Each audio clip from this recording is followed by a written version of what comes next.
Just imagine for a second that instead of this, your local non-league team had something like this.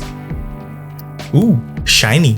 That's right, for this series, I'll be increasing the stadium size of Blyth Spartans to 150,000 seats. And not only that, I will also be inviting the whole population of Blyth Spartans to attend every single home match to make sure we maximize our profits. Sounds like fun? Let's go. All right, I've kind of identified an issue already. Looks like we're gonna have to expand our sphere of influence. Yeah. But before we say anything, of course I realize it's gonna be an easy save. Probably by the end of the season, we will have the best coaches, the best players, the best facilities, just basically the best everything. However, that is not the goal. The goal of this save/experiment is to find out how early on will I be able to use that big money I make in a totally legal way, by the way, because financial fair play says I can get money from Stadium and it's just profit. I like that, that's good. And I can see if I can use that well-earned money to get the best players in the world. Will I be able to tempt Ronaldo into saying, oh, you know what, El Nasser, it was fun, but I don't want to do this anymore and join the mighty Blyth Spartans? Can I do that? Will I do that in Vanarama, where am I? Vanarama North? Spoiler alert, no. But let's anyways find out together. Let's pretend that you don't know the answer to that one. Let's go. So gather up your snacks and fill up your drinking vessel of choice, and together, let's embark on the easiest save in the history of YouTube. So, we will of course start off our journey with the overview of the club. The club itself is in quite a decent state. You know, we have good facilities for our level, and the stadium isn't too shabby either. Although, in a city of 35,000 people, not many of them will want to watch a semi-pro team taking on the mighty Farsley Celtic on a rainy Saturday. Although, that combo of logos, oh, it's beautiful. But, don't forget, we have the power of FM Editor. And with that, I will send out a call to gather our mighty Spartans at the gates of hell to take on the rest of the world. Oh. We may be a little short. Think. Oh yes, that's right. You too can join the fight against the lack of money. Yes, no one likes lack of money. So join us, join the Spartans in our glorious rise of our bank accounts. To join us, you must simply like this video and pledge your allegiance to the Spartans, and you too shall be accepted to the ranks. Ah yes, that's better. Let's go. Okay, first things first. Since we're a professional football manager YouTube channel, let's arrange some friendlies against some incredible adversaries to collect some easy cash. It's gonna be how much? As you can see on the screen, after only 3 friendlies, we managed to recoup £1 million. Wow. Surely I can now ask for more money and a higher wage budget. Oh. I guess not. So despite all this cash influx, we still can't attract any players and have to depend on mass trials to just round out the numbers in the squad. So, we managed to do only 2 transfers before our first game. Corey Brennan, aka the non-league Bellingham, no idea who calls him that, but let's just say I do. For this level, he's actually a very good passer with some good work rates, which will be very vital because our team is a little, how to say this politely, old. We have no legs, and you know, you kind of need legs to, you know, bust the midfield a little bit. Yeah. And the second signing is, to be fair, also a young centre-back that should ideally challenge for a first-team position. And his name is Harry Cullinan. He looks non-leaguey to me. Sorry, Harvey. Yeah. But, I mean, unfortunately, I couldn't even identify any other worthwhile investments, especially since Tony would not give me any more money. God damn it, Tony. Please. I made you £1 million in 3 games. What else do you want? I mean, I guess that's kind of it. There's nothing else to do before our first ever game. So actually, you know what? Let me take you on our very first game together and let's enjoy the 150k refurbishment of Croft Park together. Hot damn. Just look at the size of the stadium. It is absolutely incredible. Just imagine being a semi-professional player with a hard-working second job and you arrive to a massive green wall. That would be absolutely crazy. Just imagine the sound and the atmosphere that these people can generate. Well, Kidderminster were completely overwhelmed by the sheer number of home fans as they crashed out horribly to a 3-0 defeat. Jordan Hickey had the honor of scoring the first goal in front of the home supporters, and just look how much it means to him. He's so happy, look at him celebrate. Just 5 minutes later, the score was doubled by Josh Scott as he took matters into his own hands and drove the ball all the way through the Kidderminster defense and smashed it into the back of the net. Finally, McNall destroyed the hopes and dreams of the two fine gentlemen in the away stands as he beat the offside trap and calmly slotted the ball into the net. The green wall met their hero with open arms as he celebrated in front of them with style. Ooh, that's actually some nice animations, FM. I like that. Very nice. So despite our first incredible success you kind of got to witness with me, I didn't have much belief in the squad. It's hard to rebuild arguably the second worst squad in the division with absolutely no budget. I mean, it is quite ironic that for a club that makes 1 million per game, Tony thought, you know what? Just work with what you should just sign up for. How am I going to find any wingers with less than £300 a month? What do you want me to do? So to deal with our lack of wingers and a retirement home of a midfield, I decided to pack our midfield with as many people as possible and to make that pitch just narrow and short. That way people don't have to run. But just look at this age group and the pace they all have. What is this? What am I gonna do with this? And I mean, to be fair, this ingenious decision by the best manager in the world worked wonders as we went from strength to strength, beating teams left, right and center until I finally got the notification that I wanted.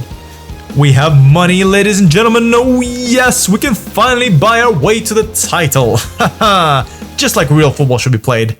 First of all, being a very responsible person, I invested all in the facilities as it was a race against time to ensure we had world-class facilities by the time we made it to League 2. And then we finally started our... What's the opposite of fire sale? Fire... buy? Shopping spree? Yeah, basically we started buying lots of players. I don't know why I make it so complicated. We went to buy people. That's it. Step 1, buy a new goalkeeper. Boom! George Sykes Kenworthy, our first player to be bought for a world record price of 5,000. I mean, look, we needed a goalkeeper with some ability with his feet, and we got him. This guy does not look like a non-league keeper. I mean, very good ability with his feet, frequently comes off his line. At least that's what I think eccentricity means. I mean, this guy looks like a non-league Neuer. Well, I mean, not quite. So next up, we finally addressed our retirement home size problem in the midfield with some younger legs. Sonny Graham, who actually a few years ago was a very good youth prospect at Bolton, whose progress unfortunately was stalled by a very bad injury. And Marcus Wood, who would replace the old man Dividends as the holding player. Then we focused on the defense, where we signed an amazing player in Joe Cook for a whopping 46k, who completely just shut the door on Cullinan's Blyth career by outshining him in every single department. But that wasn't all. We continued looking for ways to improve the squad after January, with Lewis Thompson coming into the squad after I failed to sign him in the summer due to having no money. Yeah, but finally, the moment that you've all been waiting for. I said at the start, I wanted to sign a player that was a world-class international talent. So step aside Cristiano Ronaldo, move away Neymar, we're not interested in you, you can go party in Brazil. Instead, we have signed the one, the only, David Nugent. The guy has a 100% record for England as he's scored in every single game, and he has also scored 600 goals in 161 appearances. Oops, I mean, he scored 161 goals in 600 games and he only scored 1 goal in 1 game. Interesting. But I mean, I'm sure he'll be an incredible signing that will propel us to the Premier League, right? Well, am I going to surprise anyone when I announce today the Blyth Spartans have won the league? Let's go! It was confirmed in the game against Kirsten Ashton on the 15th of April in our ginormous stadium. What an awesome achievement it is for the club. Club legend Lewis McNall, the man who started it all, completed the wonderful Blyth saga with a very nice strike to guarantee us the trophy. I don't want to overstate the importance of me as a manager. Actually, no, I do. But despite us outspending all the other teams in the division, it was mostly down to our tactics and my brilliance as a manager. Well, no, I think it was mostly down to our home field advantage. This year, it's actually quite pronounced. I don't think we've lost a single game in the league at home. Oh, no, we haven't. Yeah. Now, let's wrap up this video with the end of season stuff. According to... I'm actually not sure who. According to someone, our best signing was Joe Cook. And I would agree. Just look at what happened to our form after he joined. That's a lot of green stuff there. And to be fair, we only lost one game since he joined. And even then, he was one of the best players in the pitch. I could also say that George Sykes-Kenworthy would be a good shout too, as he helped boost our ability to play out from the back with a 93% pass success rate to Mitchell's 84%, as he conceded 0.13 goals less per game, which helped us a lot in the process. You can say that this man is worthy of an award. No, please don't leave. In terms of competitions, we had an amazing run in the Cups as we made it into the FA Cup proper. Although we did end up getting smashed by Portsmouth 5-2, which wasn't too good, but hey, good run nonetheless. And yeah, we had a good run. We had a good run. Go away. We also made a whopping £1 million in shirt sales. Sorry, £1 million in shirt sales. You're a non-league team, guys. What are you doing? That is a stupidly large number for a non-league team. Yeah, and we're not even pro yet, actually. So you're just buying some random dude's shirt. Oh yeah, actually, no, I do have a quick update. We are becoming pro next season. Yay! I mean, come on, it was kind of obvious at this point. So this is how we lined up this season with McNall, Josh Scott leading the line with a combined total of 68 goals. I mean, these guys were on fire. Although somehow McNall didn't end up winning the Golden Boot, as Glenn Taylor scored even more goals for spending more, but he did get the highest rating and most assists in the league. So, you know what? With the amount of money we have, we'll make him a nice pure gold trophy to commemorate this, because yeah, we can definitely afford this. In terms of club awards, this man took everything he could, including the worst discipline award, which is quite funny.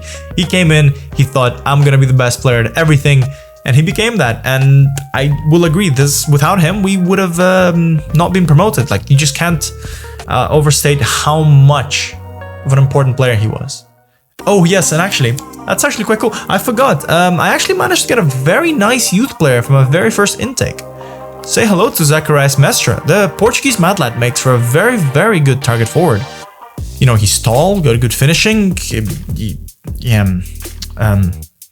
that's about it, but hopefully we can mentor him to improve his mentals, and I genuinely hope that his name will be mentioned frequently in this series, although this could be as good as he gets. I mean, to be fair, so far he's played, what, let's see, 2 games for the club and managed to score 2 goals. I mean, who knows, we might mention his name in the Premier League a few times, which would be absolutely class. But finally, the most important stat of the game, money. Blyth made a total of 67 million, with 44 million of those coming from gate receipts alone. I mean, in terms of expenditure, the cost of running a lowly club is so low that the highest expense was tax, because how much we were earning. Oh my god. And I mean, to be fair, also managing a big stadium took a few million as well. Can you imagine just seeing how much money we spent and still making this much money? How depressing it must be for teams around us. It's crazy. Player wages actually were funnily stupidly low, as we only spent 380k per year, since all players were on a part-time contracts. I'm curious to see how this will change though in a few years, because I can just imagine how we will start overpaying for players in the next few seasons and just having that graph go whoop and just leave the stratosphere. For now, our accounts are very healthy and Tony is a super happy man.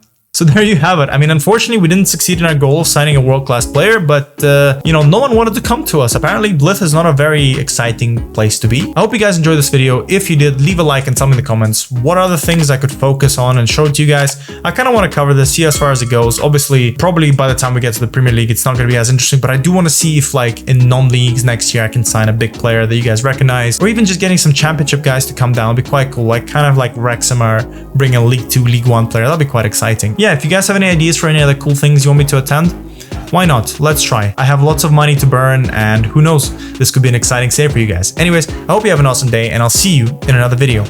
Bye guys.